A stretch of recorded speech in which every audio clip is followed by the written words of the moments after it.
Bills Live, hour number 2 on a Tuesday can mean only one thing. ESPN analyst, former NFL QB Dan Orlovsky joining us, and Dan's segment is brought to you by Ellicott Hotels.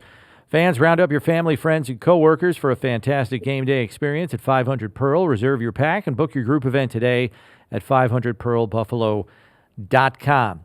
Dan, I want to tap into your playing days a little bit here with this first question. So your team, when you would typically come out of a bye week, obviously the coaching staff's done some self-scouting. Maybe they've added a couple of tweaks for the upcoming opponent for which they've had extra time to prepare and game plan for. What would you say were the prevailing things that would kind of come out of a bye that you would experience as a player from your coaching staffs? Whether things were going exceptionally well going into the bye or even exceptionally poor? I think the number one thing always was, what are we doing that's beating us or holding us back or, giving us a lesser chance to win football games? And a lot of times that is surface level stuff, treetop of we're turning the football over or we're bad in the red zone. I think the more that we would, as players and coaches, dive into it, it's, hey, we're really bad when we run the ball on first down. Are there tells? Are we too obvious with stuff? Third downs, we're struggling in protection. Well, are we calling enough certain protections, or who's the weakest or who's the weakness within that protection? So I think you're always finding why you are losing, or what are we doing to make winning harder? And then you lean into, all right, what are we good at? What are the things, or who's good at what, that we can kind of try to, if we're doing it 20% of the time, can we do it 10% more, or 20% more? Or, are we asking guys to do certain things that maybe they're not just comfortable with right now and not doing at a high level? So, the bye week, man, outside of rest, figuring out who you are and who you're not is such a big part of it. How big a percentage of the total can you transform? You know what I mean? You're not going to transform yourself, particularly a late bye like Buffalo's got in Week 13. It's a lot of where your roster is, where your injuries have taken you, and your evolution through the season has kind of put you in this corner or box, wherever you want to call it.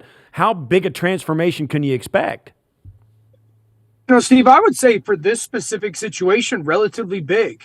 It's not like Buffalo is 6-6 because they've, 4 games, they've just been absolutely dragged on the floor. There's been some situational football moments that haven't maybe been prepared for or haven't been executed at the highest level. And I think those are drastic differences. You could argue they're 2 plays away from being an 8-4 football team. So, as far as the end result changing, I do think that there could be in this situation, a drastic difference. I don't know if there's going to be an identity, specifically to the offense, Steve. I don't know if I'm going to sit here and tell you there's going to be this massive identity overhaul, but I do think that there could be a pretty significant philosophical overhaul. I do believe that you can get together and figure out, hey, man, what have we figured out in the last 3 or 4 weeks that we can really major in? And what have we figured out in the 3 or 4 weeks that we got to try and stay away from so we don't beat ourselves as much as we have in the past 12 games? Going into the bye, Dan, the 3 games going into the bye, the Bills have run the football exceptionally well. Granted, one of those games is against a weak Denver front, but they're averaging 165 yards on the ground the 3 games going into the bye, and I know Josh was a part of that against Philly, but still, those are eye-opening numbers on a consistent basis. So what can you take from that and play off of, so to speak, offensively, to stay a step ahead of Steve Spagnuolo, who is difficult to stay a step ahead of?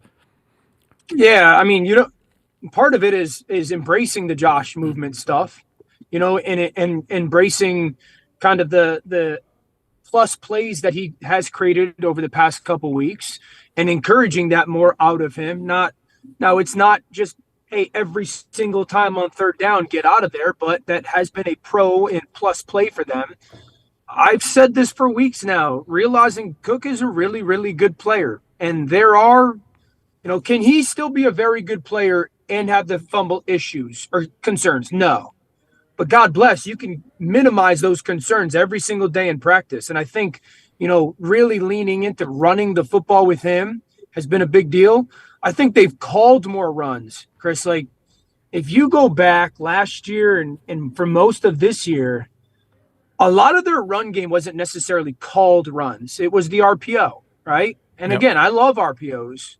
But I always have believed this. I remember saying this 2 or 3 years ago about the Chiefs. I've always believed there's difference in offensive linemen when they hear a run called and when they hear an RPO called. There just is. It's a mentality thing. It's a confidence thing. When you call runs, sometimes the look isn't perfect. And the coaching objective is, guys, you got to move them off the ball. I don't know what, I wish I could create the magic perfect play for you. This isn't one of them. And offensive linemen, I feel, take that to heart. It's a challenge to those guys. Where in the RPO, offensive linemen are smart enough to know, like, whatever happens, it'll be the ideal situation, And I remember talking about the Chiefs' offensive line again 2-3 years ago, and I would watch those guys peek back on RPOs to see if Patrick had held it or thrown it. And I think that they've called just more runs. We call them series, CIRI. Call it and run it, man. And I think that's been a beneficial, attitude thing for their offensive line. And I think it's something that they need to be continuing to push. We've got these two teams, the Chiefs and the Bills. They've been playing against each other at least once a year for 4, maybe 5 years now with Pat Mahomes and Josh. The Bills are 2-2 in Kansas City in the regular season, but these are two different versions of those teams. The Chiefs are very different than the team they were 2 years ago. The Bills have evolved away from, particularly with defensive injuries, that kind of thing. Josh is still the engine. Pat's still the engine.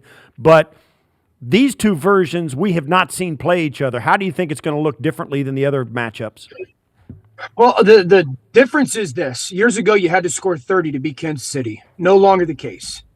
And really, I would say that their offense is so – Patrick has to play an unbelievable game, it feels like, for them to score 21 to 24. And that's just obviously a massive ask. You don't have to score 30 to beat this football team. And because they're not as offensively explosive, that gives you – you're going to be in that game no matter what. They haven't really blown anybody out outside of, I think, the Raiders, who, didn't have anybody play in that game a ton health-wise, and obviously a poor team. You're not going to get blown out. There's no concern to that. When it comes down to the Chiefs' offense, there's two things, really. You can play man coverage against this team. Could not in the past. And you can get after this offensive line. Ever since that Super Bowl, could not. So if your edge players on defense play well, if the rush guys play well, you're going to have pressure on Patrick. They're just not a good unit right now. They're tackles. And you can play man coverage, and you can force just a moment of holding on to the football. And if you don't give him the chance to create some big plays, and those are down even when he scrambles, you've got a chance. Now, defensively is where it's a very different conversation. This is a very good defense. Don't confuse what we saw Sunday night with this defense. That was the best I've seen an offense look against Kansas City's defense. What Green Bay did to them. This is a defense that wants to play man coverage. They're good at it. They get up in your face at the line of scrimmage. They want to beat you up. All 11, not just your offensive line. They want to beat your wide receivers up at the line of scrimmage. They're going to commit to numbers and pressure-wise. They're going to stop the run. They are going to stop the run. And then they're going to play man, and they're going to give you all kinds of crazy pressures. And so the willingness to do that is a little bit different, and the capability is a little bit different. All right, so let's take that one step further, though, Dan, because we'll have to wait until the injury report comes out. But their free safety, Brian Cook, gets dinged. It's not a broken leg, but he leaves the game last week. Good player on the back end. And then, the middle linebacker, Tranquil, is probably going to be in concussion protocol this week. It looks like Nick Bolton is still a week or two away, coming off a wrist surgery. How much does that compromise Spagnuolo's ability to get creative and diverse with his scheming in the game with what is essentially his third-string middle linebacker? Yeah, it's a little bit more impactful in their run stuff than in their pass stuff. Their pass stuff has always been about Karlaftis, Chris Jones, Mike Dana, and like the fourth rusher. The Bolton stuff's a big deal. Now, Tranquil's been really good in like third down zone coverages. He has saved 2 games essentially by tackling screens that would have gone to the house. So that's part of this. Bolton matters a lot in their run stunts. No one, I don't want to say no one, they are one of the best run blitzing teams in football. That's what I mean, Chris, when I say like they're going to stop the run. It's not like Spags is just going to line up versus Buffalo and play 2 safeties. They're going to play, 3 linebackers, 2 corners, and 4 D linemen and just say, hey, stop. They're going to put people at the ball. Ball's going to get snapped, and they're going to have dudes flying from all over the place. Defensive line slanting. Their nickel is going to be pressuring off the edge, or LeJerry Sneed. So their backers are so good at not only the run blitzes, but knowing where the ball is going to go after the run blitz. And Bolton, that's one of my big takeaways from that Green Bay game is the loss of Bolton in some of their run stunts, knowing where that ball was going to hit and or bounce. That's going to be where that challenge still looms for Kansas City's defense. We asked our listeners today a guy on the Bills roster who Bills fans think maybe has a chance to bust out. One of the guys that Brownie thought, and I agree with him, and also a couple of fans have called in, is Greg Rousseau, the defensive lineman. He's got great length with Leonard Floyd on the other side, who's really playing excellent football. Ed Oliver down inside, who's obviously playing extremely well. Coming off a bye week refreshed. This pass rush, if it gets its second wind or those guys play up to their potential and things that we've seen them play, it could be special coming down the stretch. What are your thoughts on how good they could get? It needs to be. It needs to be. And really, if you're going to ask, hey, what are the 3 things that you got to do as a football team to beat Kansas City? I would say, if not 1, 2, those edge guys are they got to dominate the game, and they can. This is not a good tackle unit. It's just not. It's who they are. There's penalties, and the pass protection is an issue.